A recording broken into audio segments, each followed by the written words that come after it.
Ini cuma Mas Fakih, ya nggak apa-apa.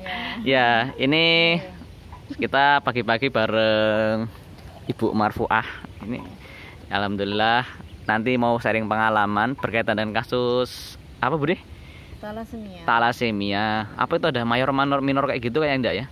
Ada. Dia katanya talasemia mayor. Talasemia mayor ya. Dulu di ini ya, ini teman-teman, jadi kita mau sharing dari progres yang Bude Marfuah dari Solo ya, Bude ya.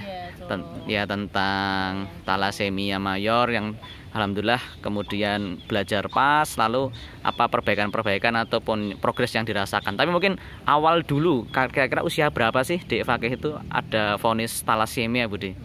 Dia dibilang kena talasemia itu 6 tahun kurang 3 bulan. 6 tahun kurang 3 bulan. Ya, itu katanya dia kena talasemia harus transfusi seumur hidup setiap bulan. Oh, setiap bulan. Ya, ketika dibilang seperti itu, Masya Allah, rasanya gelap dunia. Terus gimana? Tapi kami saya dan bapaknya Fakih itu memiliki tekad untuk istilahnya apa ya, dalam tanda kutip melawan. Jadi mosok sih nggak bisa disembuhkan. Kata Allah kan semua penyakit itu ada obatnya, kan gitu ya. Kata Rasulullah tuh ya. Ya, kata Rasulullah ya. Semua penyakit ada obatnya kecuali tua dan mati. Nah itu, jadi kita bertekad untuk insya Allah itu bisa sembuh. Jadi setelah sebentar gelap, kemudian kita mencari apa-apa ya, terus kemudian saya mempelajari bahwa kalau produksi darah itu di tulang belakang, maka saya mencari terapi yang ada kaitannya dengan tulang belakang, yang memperkuat tulang belakang. Sempat juga sih ada mendapatkan informasi tentang stem cell itu. Nah, di rumah kami diskusi, saya sempat pengen Fakih itu di stem cell. Tapi alhamdulillah bapaknya kekeh waktu itu jangan, kasihan anaknya, dan alhamdulillah tidak jadi. Kemudian beberapa bulan setelah itu mendapatkan informasi tentang PAZ yang pas. Tapi Mas Fakih sempat ditransfusi atau belum, Bu? Oh, sempat transfusi itu hingga dia umur 9 tahun. Berarti 2 tahun transfusi terus menerus?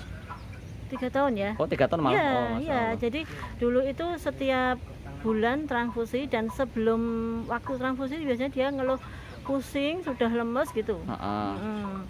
Alhamdulillah setelah mengenal pas, saya terapikan waktu itu yang pertama di Masjid Sidowaya. Masjid Sidowaya. Di situ saya melihat proses terapinya, merasa tertarik, kemudian ingin mempelajari, dan ketika ada kesempatan di Grand Cokro, itu saya ikut belajar, dan alhamdulillah, oh ternyata seperti ini, insya Allah ya, insya Allah bisa gitu. Dan itu masih transfusi setiap bulan, dan setiap ada kesempatan bertemu dengan Ustadz Haris, saya bawa Fakih ya. Ketika ada pelatihan, saya bawa Fakih, saya konsultasikan dengan Ustadz Haris, dan disarankan Ustadz Haris untuk tidak transfusi. Tapi kami mikirnya, lah mesake bocah kalau berat ya di hati, darahnya kurang ya gimana gitu kan. Jadi setelah dari terapi yang pertama itu masih transfusi beberapa bulan, 3 atau 4 kali begitu. Setelah rutin itu atau sudah berkurang ritmenya? Oh, rutin. Oh, rutin. Rutin. Bahkan sama dokter itu disuruh 3 pekan sekali, tapi kami tetap mentransfusikan itu sebulan sekali saja. Dan hanya minta 1 kantong. Disuruhnya 2 kantong, tapi kita minta 1 kantong, hasilnya wes seadanya itu gitu. Ya gitu. Nah, tapi proses transfusi itu juga bukan tanpa kendala ya. Jadi pertama dia diambil darahnya dulu, mengetahui HB. Setelah itu pergi ke rumah sakit,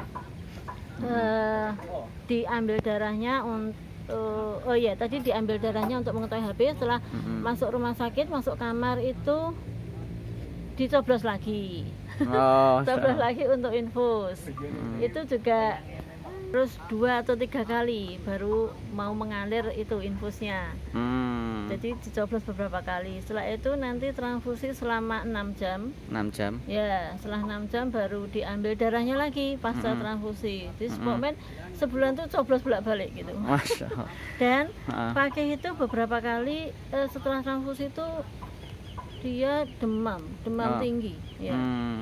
Jadi apa ya, proses transfusi itu kalau secara umum itu mesinnya jadi apik, tapi bagi Fakih itu malah semakin ya, saya melihat banyak sekali atau sering dia merasa kesakitan dengan proses itu. Dan akhirnya pada bulan April tahun 99 ya. Oh, 2019 bukannya? 2019 itu kita putuskan sudah bismillah tidak usah transfusi, dan alhamdulillah ini sudah 13 bulan ini. 13 bulan alhamdulillah. Ya, alhamdulillah nggak transfusi, dan alhamdulillah tidak pernah pusing, tidak lemas juga. Masya Allah. Meskipun anaknya belum abang sekali gitu ya, tapi alhamdulillah keluhan itu sudah tidak ada, dan aktivitas ya biasa. Oke, biasa. Ya, bersepeda, lari-lari, berkuda, alhamdulillah.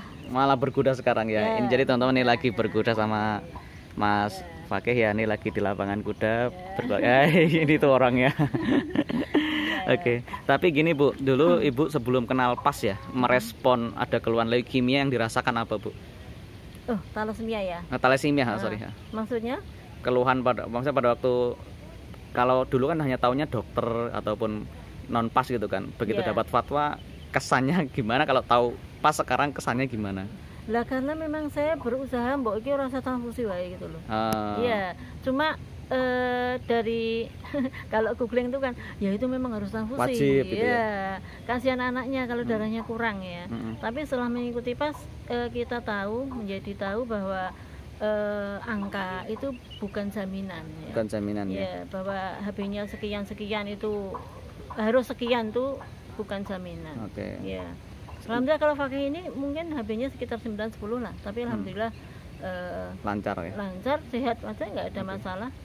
Ya Ibu, daily yang dilakukan Mas Fakih di rumah itu mungkin bisa sedikit dibocorkan untuk ibu-ibu yang lain yang dengan keluhan putra-putrinya thalassemia gitu. Ya pasnya itu dirutinkan ya. Pagi sore atau modelnya gimana Bu?